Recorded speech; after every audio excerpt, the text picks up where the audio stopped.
wiidhata arraas dhimma xalayaa hoogganni waraana bilisummaa Oromoo zoonii kibbaadhaa koree teeknikaa oboo hiikkachiisuu yookaan mooraatti galchuuf gara kibba Oromiyaatti bobba'ee jiruuf barreesse irratti turtii gaaffii fi deebii miseensa waraana bilisummaa Oromoo zoonii kibbaa waliin taasifneedha. Turtiin keessan aga dhumaatti nu faana ta'u muuziqaa ce'umsaa kana booda kallattumaan marii yookaan gaaffii fi deebii miseensa waraana bilisummaa Oromoo zoonii kibbaa waliin taasifnetti tarkaanfanna kan odeeffate anaxiiqii dhugaasaatii gulaalaan suur-sagalee mo'aabuu baasna faana jira. Turtiin keessan aga dhumaatti nu faana ta'u.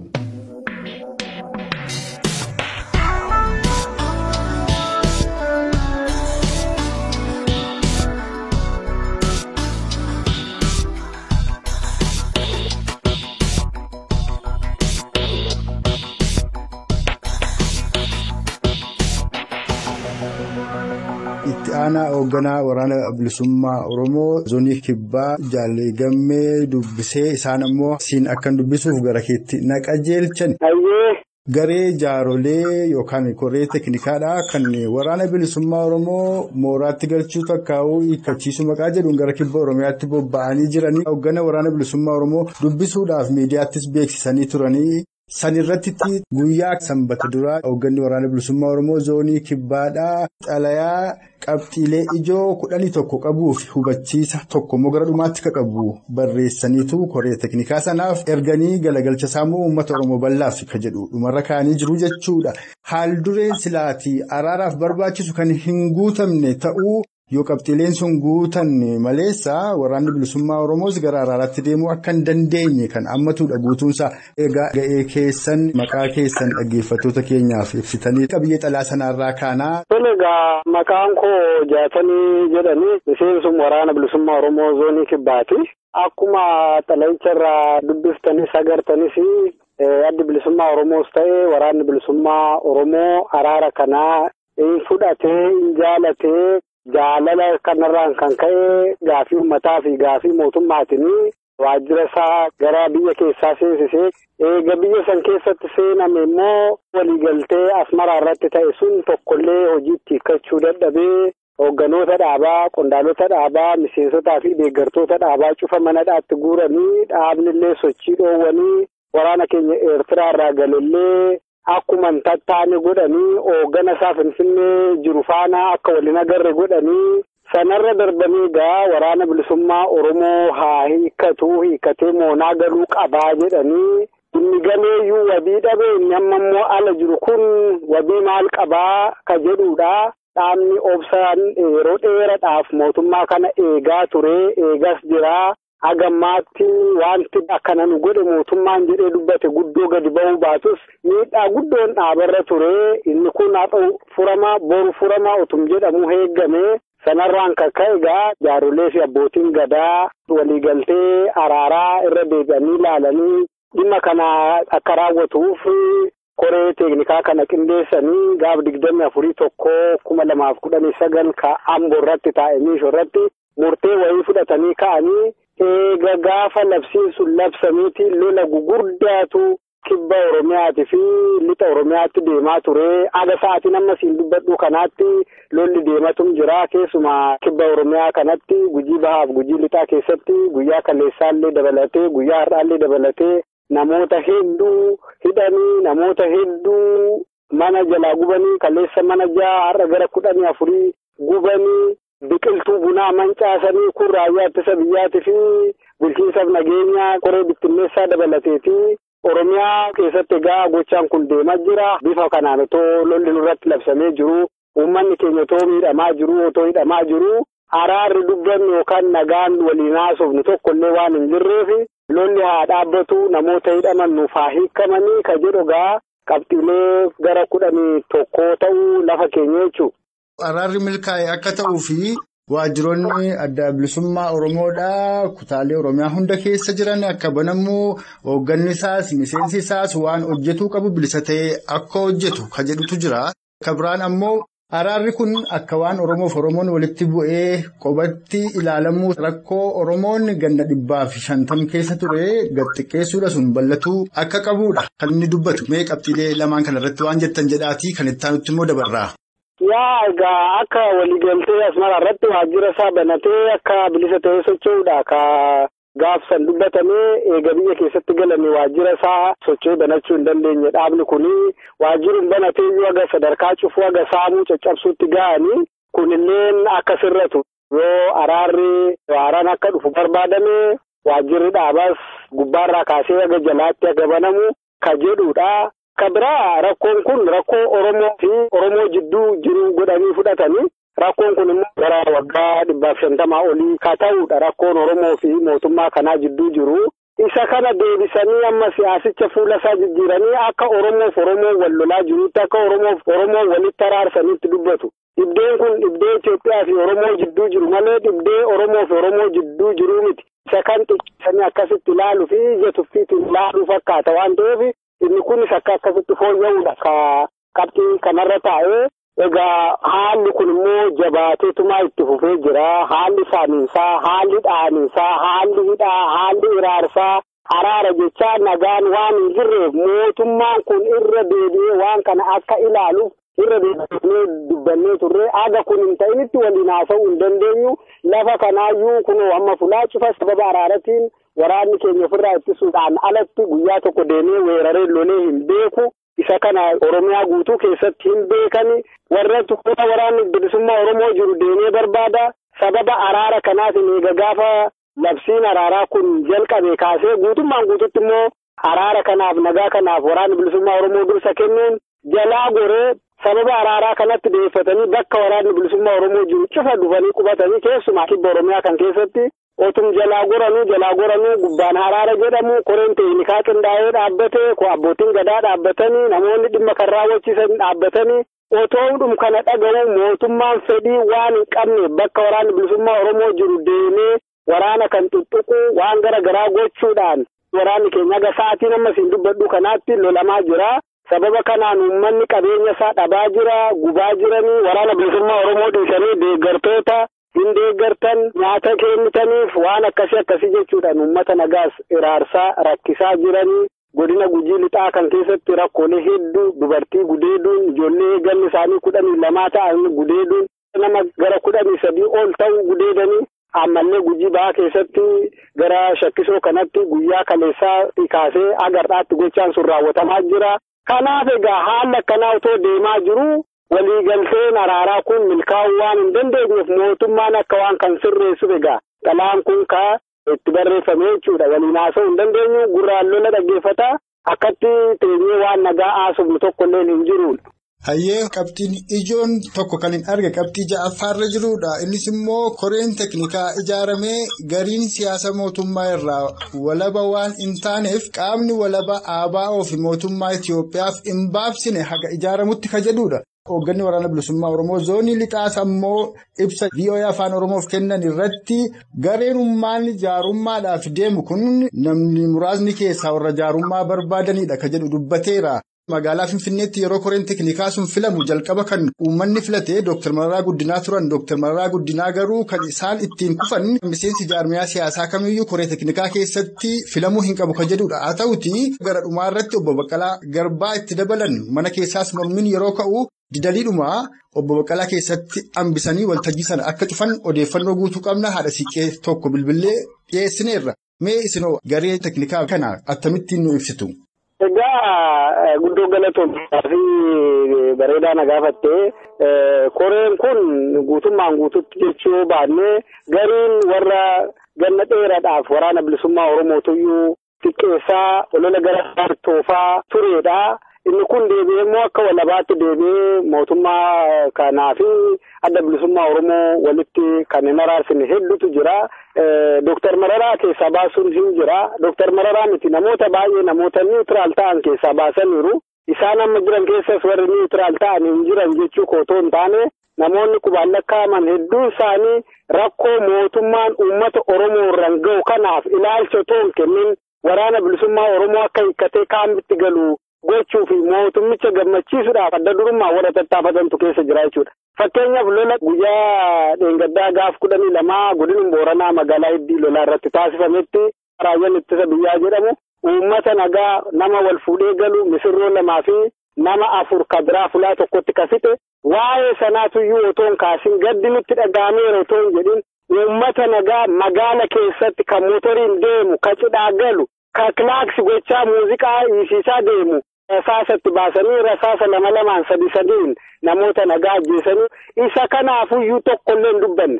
Adda bilisummaa Oromoo kan waraanni bilisummaa Oromoo hiikkatee moonattaa galuu malee Oromoon dhumaa jiru kun maaliif dhuma maaliif saamama maaliif dubartiin keenya gudeedamti maaliif mana waliin guban namni jedhee dubbate hin jiru. Eegum gaafa labsii isaan baasaniiti uummanni iyyaa jira boo'aa jira sagalee kanaa ka dhaggeeffatu tokkolleen hin jiru. Miidiyaan naqee ilaalu hin jiru kan waa'ee kanaa dubbatu hin jiru. Inni guddaan ijoon isaanii kan isaan hirriba dhoowwee halkanii guyyaa irratti hojjetaa jiran waa'ee waraanni bilisummaa Oromoo hiikkatee moonatti galuuti. Kanaaf namoonni niwutiraal hin taane namoonni mootummaaf baabsanii fi dirqama mootummaarraa fudhatanii socho'an koree sana keessa akka jiran ifaan ifatti mul'ata jechuudha. Kanaaf haga koreen kun ka gamalachuuf hin baabsine kan niwutiraal ta'ee dhugaa jirtu walqixatti ilaalee ejjennoo isaa kennu dhaabni walabatee haga utubamutti ka jedhu qabxiisan keessa kaa'ame jechuudha. Ayyeegaa qabxiin kan biraa ammoo dhimma daangaa Oromiyaan walqabatee adda bilisummaa Oromoodhaa rakkoo daangaa Oromiyaa mudatee jiru kana furuudhaaf keessatti hin hirmaannetti araarri kun milkaa'uu hin danda'udha. Meeshaa kanarratti maal jettu? Rakkoon daangaa Oromiyaa fi gosoota ollaa daangaa Oromiyaa jiraniin ganna dheeraadhaaf lubbuu hedduu fi qabeenya hedduu mancaasaa akka ture beekamaadha. Gochaa kanammoo harka keessaa qabu mootummaa mataasaa ta'uu ragaaleen qabatamaan hedduu ni mul'atu jechuudha. Yeroo baay'ee kibba Oromiyaatti, Oromiyaa bahaatti, lixa Oromiyaatti, kaaba Oromiyaa gara Wallootti gochaaleen kun agammaatti ka furmaatan arganne egeree Oromiyaa boruutiif illee kan yaaddessaa ta'e mootummaan kun lafa Oromoo fuudhee gara biraatiif muree kennuurraan kan ka'e nollaa duraan nagaa waliin jiraatu walitti naquudhaan yeroodhaan nagaan akka afaan daangaa kanarratti hin argamne akka lammiileen keessa buqqa'aniif gochaa turan jechuudha. Mootummaan qallaan keessa seenuu otoo hin taane agammaattuyyuu dhaabsisuu dandeenya agammaattuyyuu wal gaarreeffannaa jira amma gammaattuyyuu wal dura dhaabbannaa jira.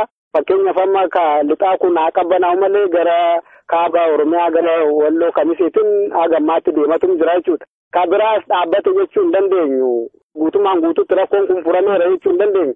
Waan yeroo eeggatee dho'u kiyyoo hedduu kiyyeessaniitu biraa deemanii jechuudha akka hin furamneef wanti kun. Kanaaf furmaan miishoo agargamutti nagaan waan hin jirreef furmaata kanammoo itti gochuudhaaf qaamni adda bilisummaa Oromoo keessatti argamuu qaba. Ka jedhuudha isa kanagaa akka dhaaba tokkootti dhimmi Oromoo fi Oromiyaa waan illee nu laallatuuf waa'ee daangaa Oromiyaa ka beeku adda bilisummaa Oromooti. Akka adda bilisummaa Oromootti daangaan Oromiyaa sararamee jira. Dhimmi daangaa Oromiyaa adda bilisummaa Oromoo waan laallatuuf furmaata daangaa kanarra adda bilisummaa Oromoo keessatti hirmaata ka jedhuuf qabxiin sun achi taa'ee jechuudha.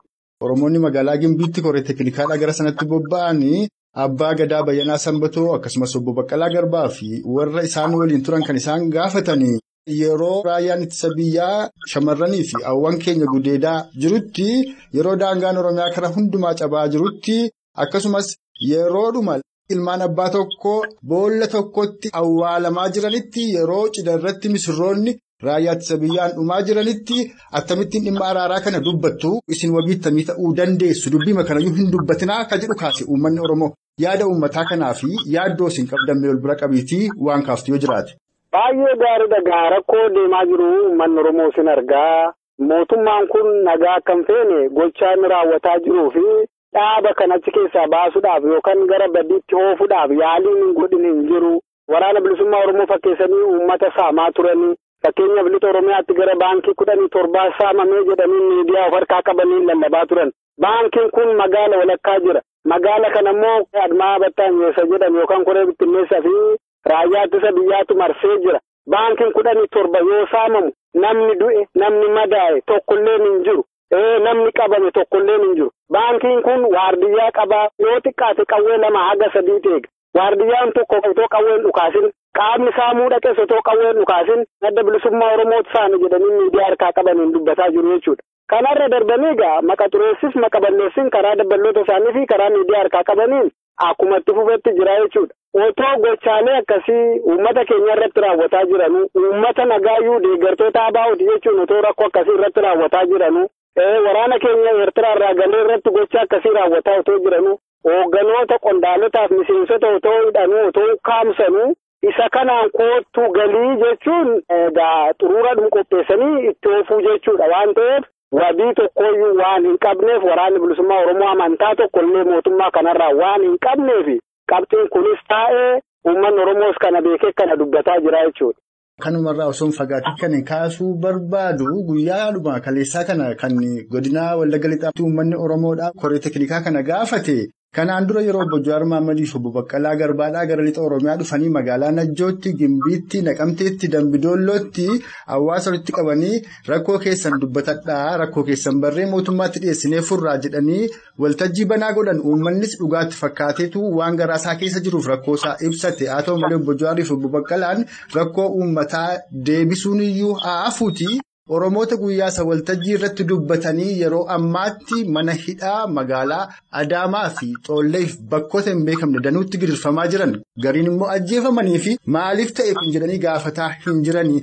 Arras immoo kan isin dhuftan akkuma guyyaa saniidhaa nu dubbachiiftanii hayyoottan Oromoo maanguddoota abbootii gadaa warra afanii jiran funaansisuu fi yaada jedhuu fi yaaddoo jedhu akkasumas shakkiidhuma koree sanarraa qaban kaasaa turan. Koreen teknikaa kun waraanuma bilisummaa Oromoo kana yoo galchuullee dadhabee meeshaalee teknooloojii ammayyaa fayyadamee mootummaan argatu akka danda'uuf waan kana qindeessuu danda'u jedhaniis uummatni yaadda'u. Isinoomee yaaddoo qabdu kallattii kanaan.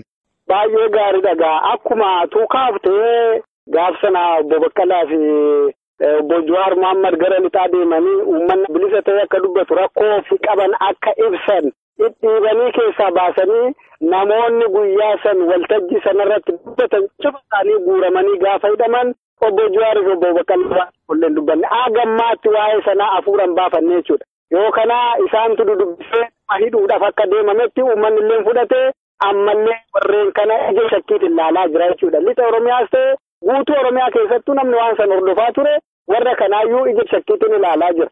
Viidiyoodhaan waraabanii miidiyaa isaanii irratti agarsiisanii namoonni sun egaa guuramanii hagammaatti waa'ee isaanii namni dubbate tokko jiru. Obbo Baqqalaa obbo Jawaar namni dubbate waan kana hin jiru jechuudha. Kanaaf egaa rakkoon akkanaa kun otoo jiru inni tuyyuu qaama walabaati jedhanii ennaa waraana bilisummaa Oromoo fi uummata Oromootti deeman isaanuyyuu maal akka jedhan maal akka ofiin jedhan gama biraatiin tooftan isaan amma ittiin deeman kun nutis dursineetu dhageenya gaa akkuma isaan shira akkasii xatan yoosuu dhaga'amaa shirri kun immoo beekamaadha waan ta'eef hin beekna guddoo yaaddoo ittiin qabnu waan isaan deeman cufaafuyyuu waraanni bilisummaa Oromoo hoogganni bilisummaa Oromoo qophiidha.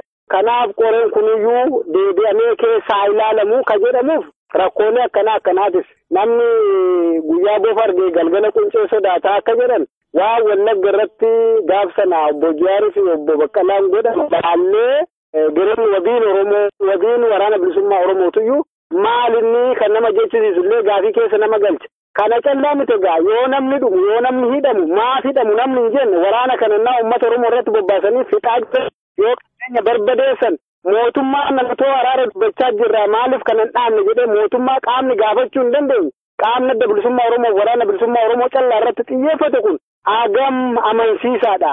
Wabiinuu ta'uu danda'a yoo galle kan nu jechisiisu yaaddoon isa kanaadha. Kanaaf egaa wanti kun haga furmaatan argatinitti qabxiileen nuti lafa keenya kun hagam fooyya'initti araara miti walitti dhufnee waliin haasa'uyyuu hin dandeenyu mootummaarrayyuu amantaa tokkollee hin qabu ka jedhu egaa qabxiin kun kan taa'ee jechuudha. Mootummaan ammallee shirum xaxaa jira.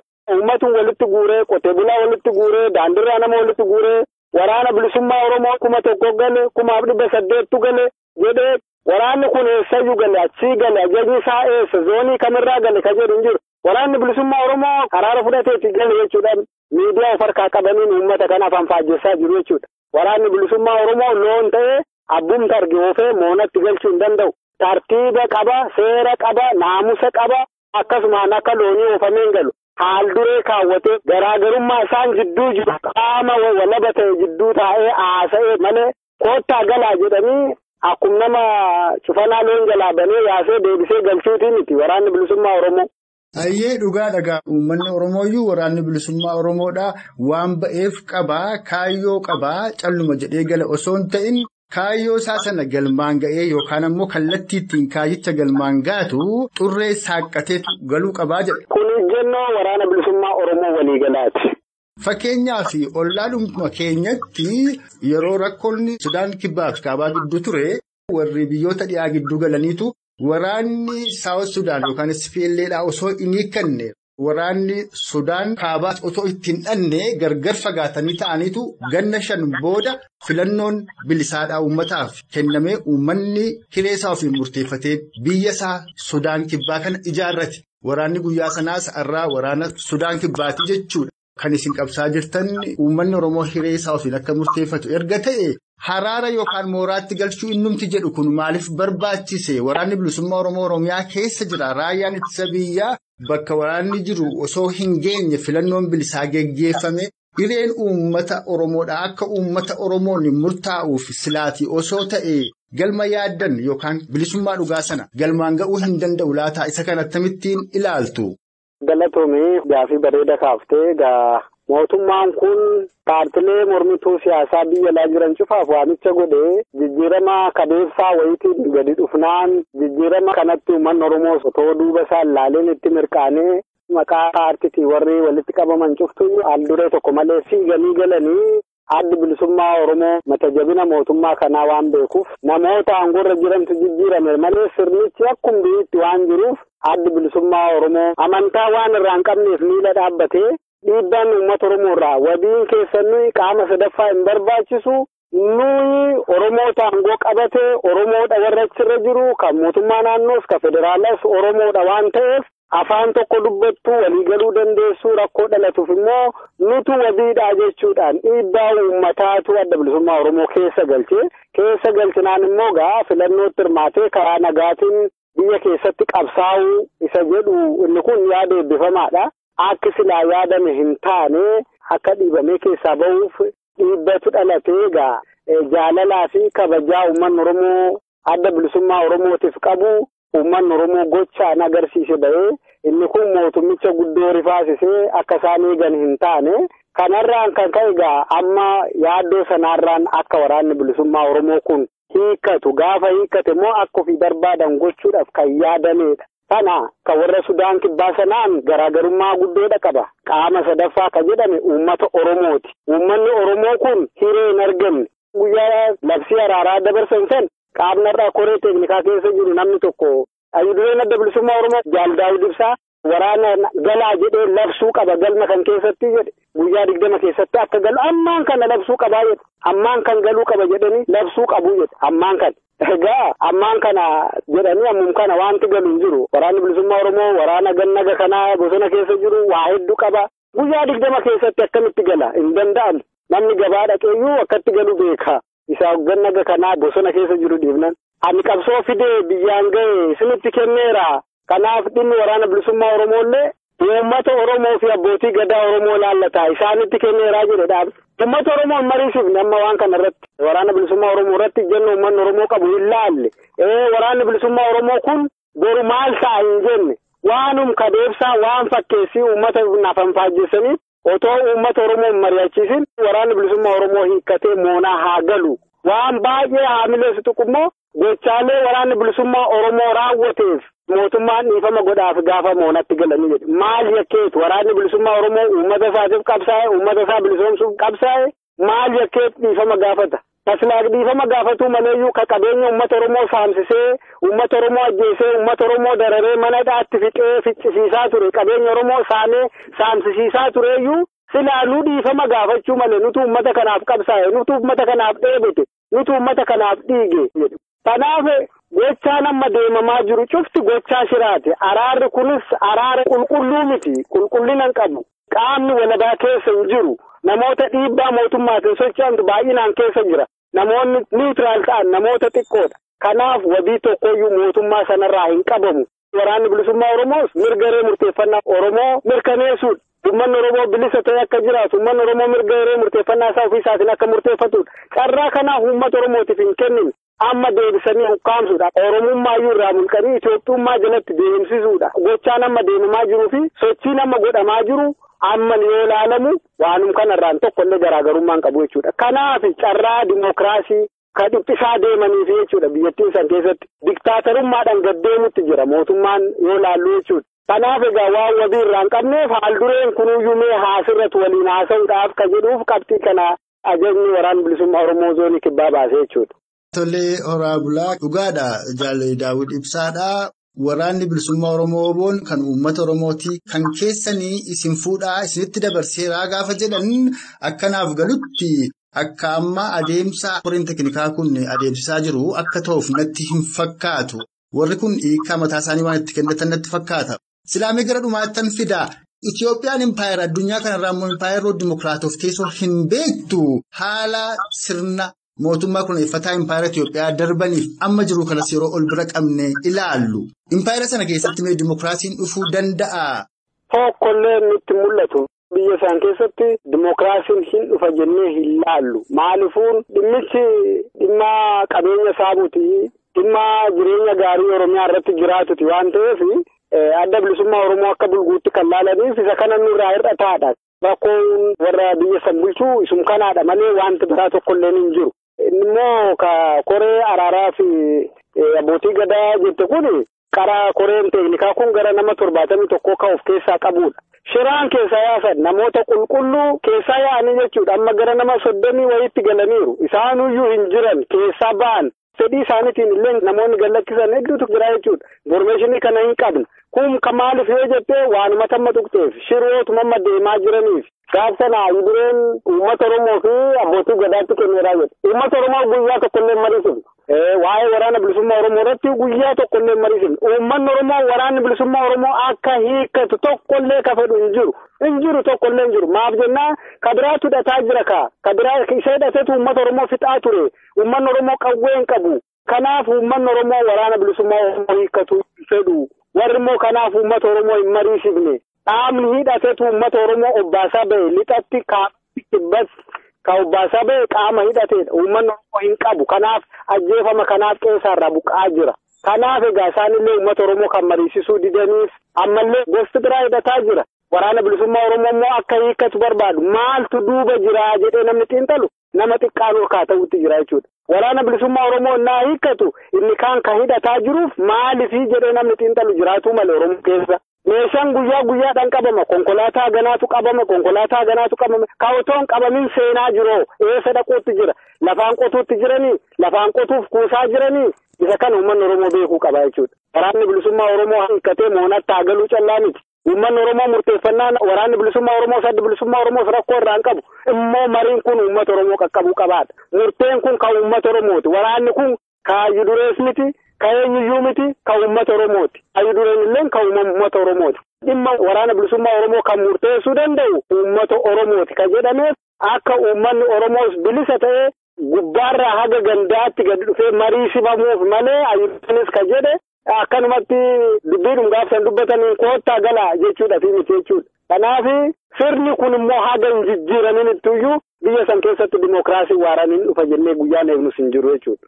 Ayyeegaa ulfaadhaa bulee horaatti yeroo waltajjii banan jaaroliin silaa eebbaaf waltajjiitti ba'an akka isaan adda bilisummaa Oromoo abaaranii fi duubaan gorsanii waltajjiitti baasan qeerroof qarreenis yeroo waltajjiin sun abaarsaan jalqabu mufii guddaa akka dhageessisanidha. Kanarraa maal hubanna? Ammarraati woobootu galuu didee abbootii gadaa dhaga'uu didee jedhanii maqaballeessii erga oofanii booda Jeneraal Haayiluu Gonfaadhaa raayyaa ittisa biyyaa keessaa nama 1,500 warra afaan Oromoo beekan leenjisee mataas guddifatanii warri immoo rifeensa hin qabne wiiggii dhayaatanii deemsaaf dubbii akka waraanni bilisummaa Oromoo dubbatuuf fakkeessuudhaan baankii saamaa turan waraana bilisummaa Oromoo fakkaatanii yakka garaagaraa hojjetanii galchaniitu warri didan shiftaadha jedhanii loluudhaaf deemuu jedhu. Isa kana meettamittiin ilaaltu uummata Oromoo maal beekuu qabaa jettu?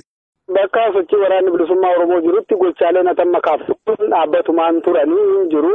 Uummanni Oromoo immoo kana sirriitti beeka. Bakka sochii waraanni bilisummaa Oromoo hin jirretti namoonni nafan faajja'u. Naasaan miidiyaa of harkaa qabanii waan akkasii ololan dabaloota buukii gara nama 3,000 leenjisanii gallakkisanii ammaan kanallee leenjira warri jirantu jira. Isaan kun biraan qaban duulama qaballeessii callaa irratti kan bobba'anidha. Gara biraatiin immoo waraana bilisummaa Oromoo fakkeessanii yakka raawwachuu, dubartii gudeeduu, qabeenya saamuu, namoota nagaa, namoota uummata biratti jaalala qaban, namoota akkasii ajjeesuu, waraana bilisummaa Oromoo ajjeese jechuu. Inni kun amma immoo itti haa caaluu malee durattuun godhamaa ture.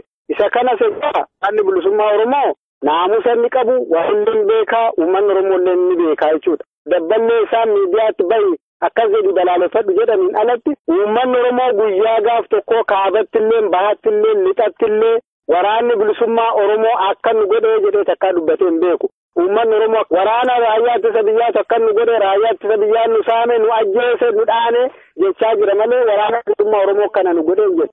Qaballeessiin kun egaa akkuma itti fufetti jira. Isa duriitiin waan adda ta'e hin jiru. Sana booda gaa akkamma nuti jenne qabxii kana yoo isaan hin guutin numatu tole jedhee ittiin deemne.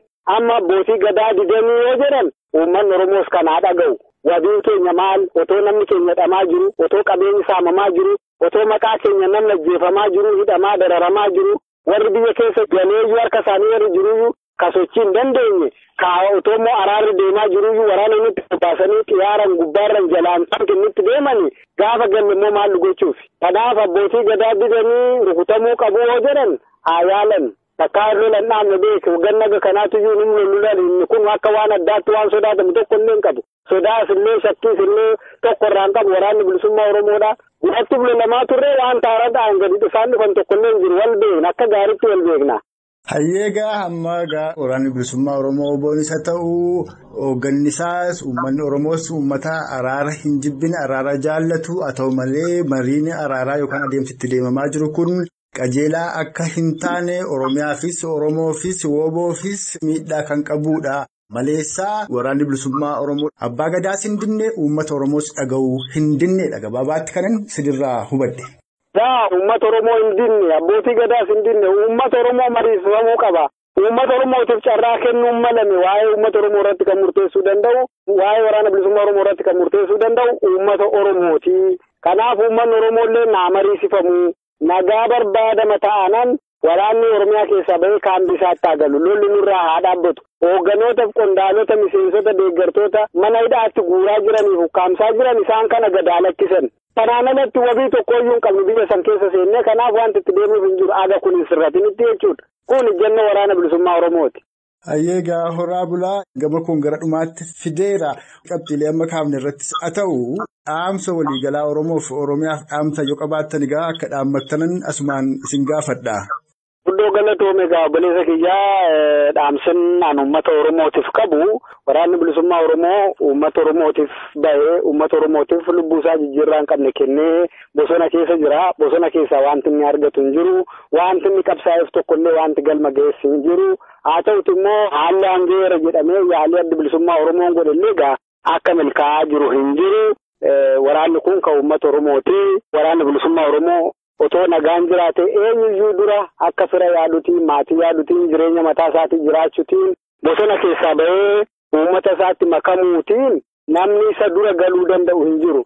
Wanti inni baheef imaanan kaleessa ilmaan Oromoo irratti wareegamte imaanan uummataa tokkollee waan galman ga'iniif egaa kanaaf miila dhaabbatee waamicha uummataas hin dinne waamicha abbootii gadaas hin dinne mootummi haalli inni itti deemaa jiru amansiisaa waan hin taaneef amansiisaa ta'utti fi akka waliigaltee sanaatti deemamuu hin danda'aminitti waraanni bilisummaa Oromoo hin galuu yoo gale immoo uummanni Oromoo hin salphata. Waliigaltee akkamma mootummaan deemaa jiru kanatti yoo deemame waraanni kun uummanni kun gara salphinaatti deemaa jechuudha. Qaamni biraa innaa hidhatu uummata Oromoo irraa hiikuun uummata Oromoo bara baraan akka gabrummaa jalatti jiraatu sirni Habashaa duraanii akka deebi'ee uummata keenya irratti diriiruuf yaaliin godhamaa jira. Sochiin godhamaa jirus adeemsi deemamaa jirus gochaan mootummaan ammaan kan raawwataa jirullee kanuma agarsiisa. Uummanni Oromoos kana gadi fageessee ilaaluu qaba. Waraanni bilisummaa Oromoos adda bilisummaa Oromoos kan nagaa jaalatudha malee kan nagaa jibbuu miti. Nagaa kan danqaa jiru mootummaa akka ta'e akka nu hubatan barbaada. Galatoomi fayyaanaa ta'e.